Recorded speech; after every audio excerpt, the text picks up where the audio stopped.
যদি কাউকে ভোটার করতে হয় এটির এখতিয়ার নির্বাচন কমিশনের নেই। শিক্ষার্থীদের রাখসু শিক্ষার্থীরা সিদ্ধান্ত নেবে। ছাত্রছাত্রীদের নিজস্ব একটি সংসদ গঠিত হবে, যেটি ছাত্রছাত্রীরা সিদ্ধান্ত নেবে কি করে এটি গঠিত হবে।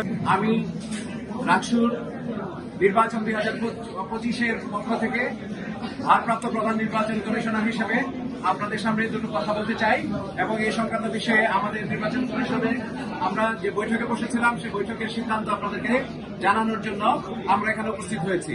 আশা করি আমাদের এই সিদ্ধান্ত আমাদের রাকসু নির্বাচন ছাত্রছাত্রীদের বহুদিনের আকাঙ্ক্ষার একটি বিষয়।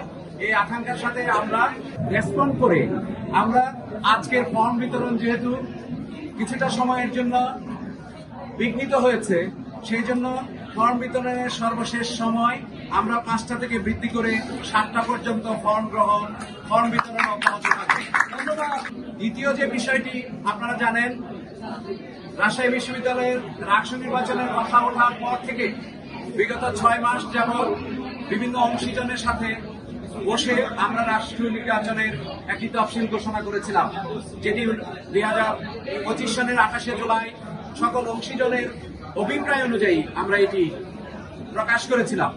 তারপর আমরা দীর্ঘদিনের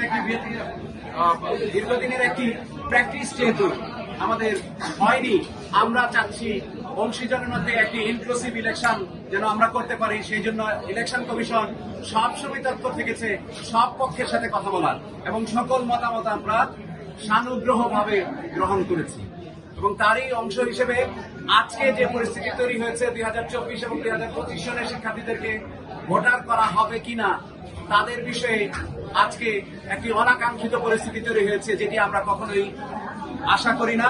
আমরা এখানে শিক্ষক, আমরা দায়িত্ব পালন করতে এসেছি। ছাত্রছাত্রীদের নিজস্ব একটি সংসদ গঠিত হবে, যেটি ছাত্রছাত্রীরা সিদ্ধান্ত নেবে কি করে এটি গঠিত হবে এবং এটি চলমান থাকবে আগামী দিনে। এটি সেই জন্য আমাদের নির্বাচন কমিশনের পক্ষ থেকে আমরা দুঃখ প্রকাশ করছি এ ধরনের অনাকাঙ্ক্ষিত পরিস্থিতি যেন ভবিষ্যতে আর সৃষ্টি না হয়।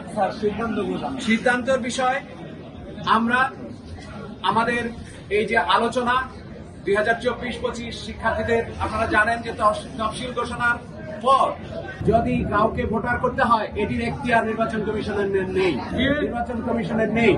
আমরা এই বিষয়ে প্রশাসনের সাথে কথা বলবো এবং আপনাদের সাথে এখান থেকে আমরা ভাইস চ্যান্সেলরের কাছে সময় নিয়েছি।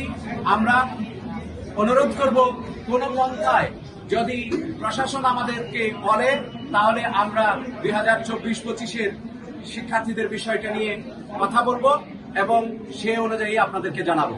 আমরা যদি মনে করি শিক্ষার্থীদের রাকসু শিক্ষার্থীরা সিদ্ধান্ত নেবে যে এই তফসিল থাকবে কি থাকবে না। আমরা তফসিলকে যে কোনো ভাবে তফসিলকে প্রতিপালন করার অঙ্গীকার করছি। এখানে শিক্ষার্থীদের সহযোগিতা চাই, সকল পক্ষে সহযোগিতা চাই।